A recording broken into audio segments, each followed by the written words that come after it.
Salut à tous, c'est Titou01, j'espère que vous avez la patate, les filles comme les gars, et aujourd'hui on va parler d'animés de romance sur la plateforme ADN. Alors bien sûr, si vous avez d'autres catégories que vous préférez, n'hésitez pas à me le dire dans la barre des commentaires.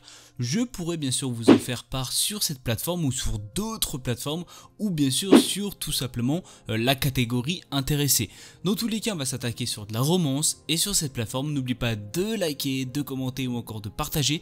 Si la chaîne te plaît, de t'abonner, ça me ferait extrêmement plaisir. Et on s'attaque tout de suite sur cette vidéo. Alors on va parler de Domestic no Kanojo. On est basé de 12 épisodes à peu près 24 minutes, il est sorti en 2019, on est plus sur du drame, de la romance, de la famille, du quotidien, du sexe et bien sûr du triangle amoureux. On va parler de Natsuo qui est amoureux de sa professeure qui s'appelle Ina et il va essayer d'oublier pour tout simplement oublier les sentiments qu'il a envers elle. Et c'est là que Natsuo va se rendre dans un espèce de gukon avec ses camarades de classe pour rencontrer une certaine fille ou peut-être une certaine femme, vous ne savez pas. Et c'est là qu'il va faire la rencontre d'une étrange fille qui se nomme Rui. Ce qu'il faut savoir, c'est que cette étrange fille tout simplement va faire un petit retournement de situation. C'est que Rui va l'inviter littéralement chez elle et c'est là qu'elle va lui poser une certaine question, c'est d'avoir des relations sexuelles avec cette personne. Alors bien sûr il va y avoir pas mal d'hésitation, même s'ils ont tous les deux aucun sentiment amoureux. Natsuo va tout simplement accepter même avec certaines hésitations. Et là Natsuo va avoir un petit souci, c'est qu'il va avoir une petite rencontre inhabituelle, c'est qu'il va faire face à un énorme problème, c'est qu'il va avoir le remariage de son père et il va se retrouver avec deux demi-sœurs. Les deux demi-sœurs en question sont tout simplement la personne dont il est amoureux, c'est-à-dire la professeure Ina, et celle avec qui il a couché, qui est tout simplement Rui. Alors c'est vrai que ça va former un petit triangle amoureux si vous préférez, parce que on va pas se mentir que quand tu fais ta première fois et t'apprends après que c'est ta demi-sœur, ça pue un peu l'inceste, même si ouvertement ça ne l'est pas. Alors vous allez bien sûr comprendre tout ça dans l'animé que je vous conseille bien sûr fortement, qui est tout simplement, je trouve, excellent. Sincèrement il est vraiment excellent. Alors, il peut avoir certaines scènes assez absurdes à certains moments, vous allez voir tout ça dans l'animé.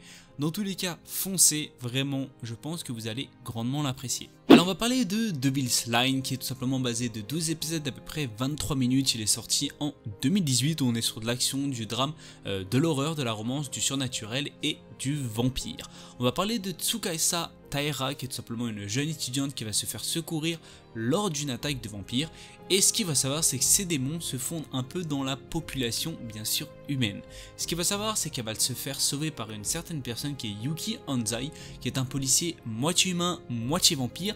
Vous allez dire, il y a déjà un petit beans, il est à moitié vampire. Vous allez comprendre tout ça, vous inquiétez pas, c'est une personne qui va utiliser ses pouvoirs surnaturels pour combattre bien sûr les menaces liées aux vampires dans la ville de Tokyo. Ce qu'il faut savoir, c'est que les menaces, vous allez en voir fréquemment, et toutes les personnes qui vont boire du sang humains vont être considérés comme quoi ils ont franchi l'interdit, quelque chose qu'ils ne devraient bien sûr pas franchir. Alors ce qu'il faut savoir, c'est qu'à ce moment là Tsukasa va avoir la personne qui l'a sauvé, qui est tout simplement un vampire, et il va avoir une certaine attirance entre eux. Vous allez comprendre si bien sûr cela va marcher au fur et à mesure. Dans tous les cas, l'animé est vraiment extraordinaire. Sincèrement, si vous aimez les vampires, je pense que cet animé est fait pour vous. Si vous aimez aussi la romance mixée, il est aussi fait pour vous. Dans tous les cas, le scénario ou encore le scénario où les personnages en question sont vraiment extrêmement attachants.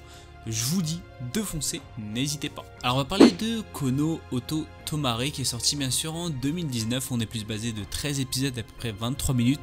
On est sur du drame, de la romance, du shonen, de la musique, du quotidien et bien sûr des traditions.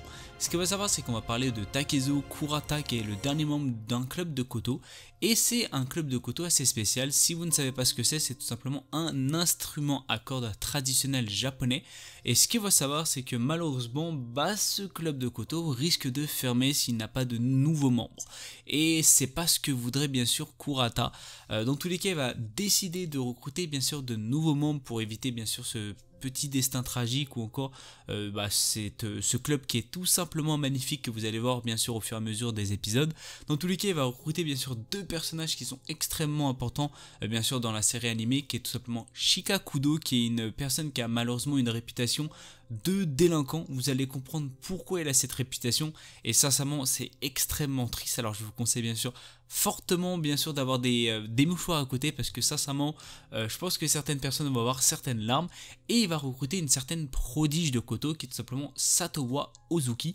Et ce qu'il faut savoir c'est que celle-là aussi a bien sûr un petit passé extrêmement triste et vous allez comprendre pourquoi bien sûr elle a rejoint bien sûr ce club de Koto. Dans tous les cas je vous conseille fortement parce que le scénario est extraordinaire.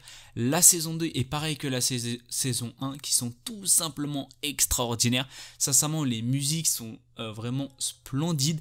Alors je suis pas une personne qui écoute régulièrement du Koto et sincèrement j'ai tout simplement été envoûté. Alors si vous aimez la musique, vous inquiétez pas, vous allez bien sûr adorer cet animé. Sincèrement je vous conseille fortement si vous êtes bien sûr fan de Koto ou encore de musique ou encore d'instruments bien sûr traditionnels japonais. Dans tous les cas malheureusement c'est la fin de cette vidéo, j'espère qu'elle vous aura bien sûr fait plaisir. Si vous avez des idées vidéo, n'hésitez pas à me le dire dans la barre des commentaires. N'hésite pas à liker, commenter ou encore à partager si bien sûr la chaîne te plaît. C'était Tito aux commandes. Peace.